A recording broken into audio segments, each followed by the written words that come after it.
Here's Ben Shapiro to misunderstand what socialism is. The fundamental tenet of socialism is control of the means of production by the workers. The idea that a worker is entitled to the full product of their labor.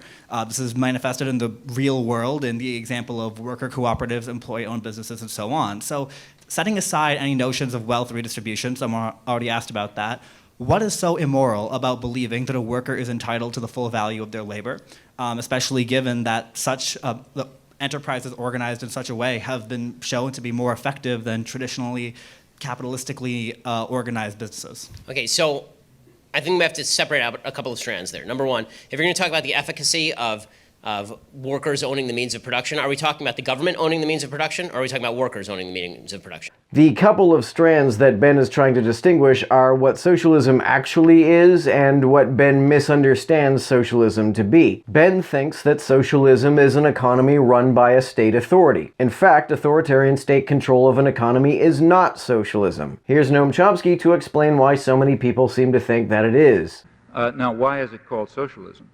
Well, I think that's complicated, and we should look at it. The Soviet Union calls it socialism, and after they took control of they did take control pretty soon of most of the international socialist movement. After that comes the view that all of this is socialism. And why should the communist parties take that view? I think the reason is because they wanted to exploit the moral force of socialism, which was quite real. It's kind of hard to remember that today, but at that time it was very real. This was regarded as a progressive moral force, and by associating their own destruction of socialism with the aura of socialism, they hoped to gain credit in the working classes and other progressive sectors. Now, the West also identified that with socialism, and they did it for the opposite reason. They wanted to associate socialism with the brutality of the Russian state that undermined socialism.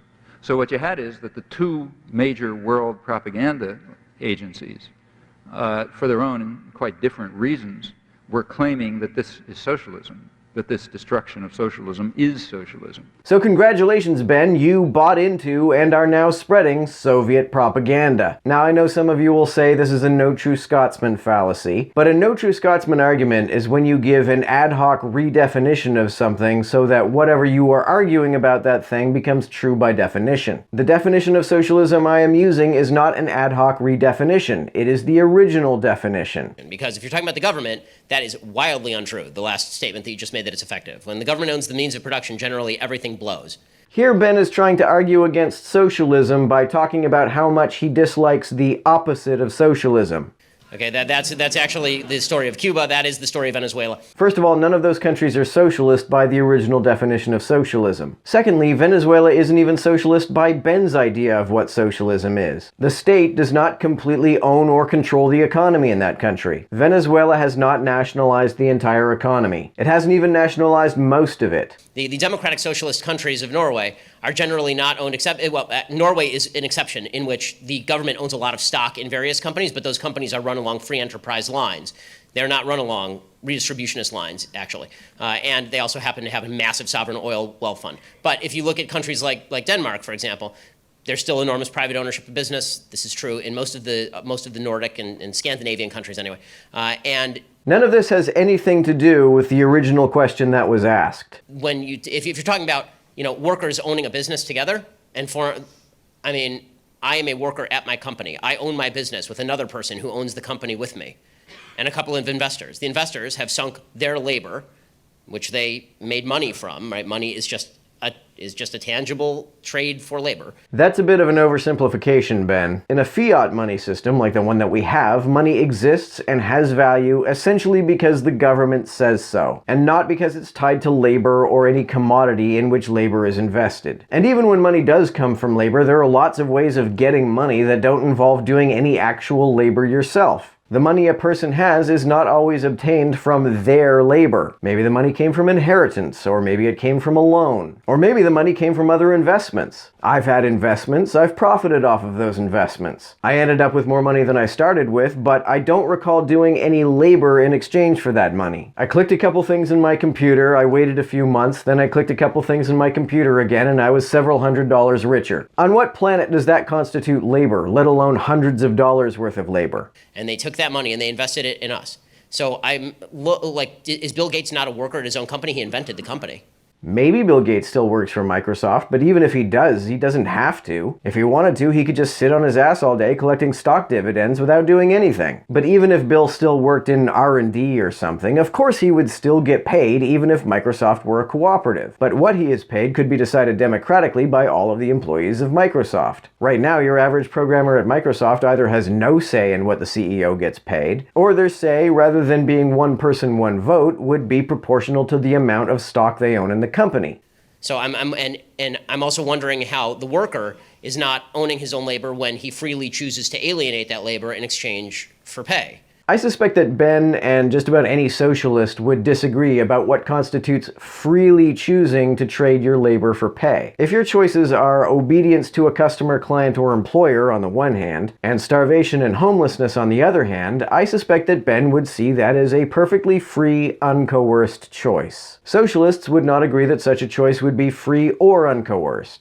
My problem with socialism is that it is essentially somebody subjectively deciding the value of your own labor. All value judgments are subjective. Even in a market system, if I want to pay somebody to mow my lawn, how much I decide to pay them will be based on my subjective preferences. How badly do I want my lawn mowed? How badly do I want to avoid doing it myself? These judgments play an essential role in what I decide to pay an employee, and they are entirely subjective. The beautiful thing about the free market is that you don't get to subjectively decide what your labor is worth. How is it better that an employer gets to subjectively decide what your labor is worth?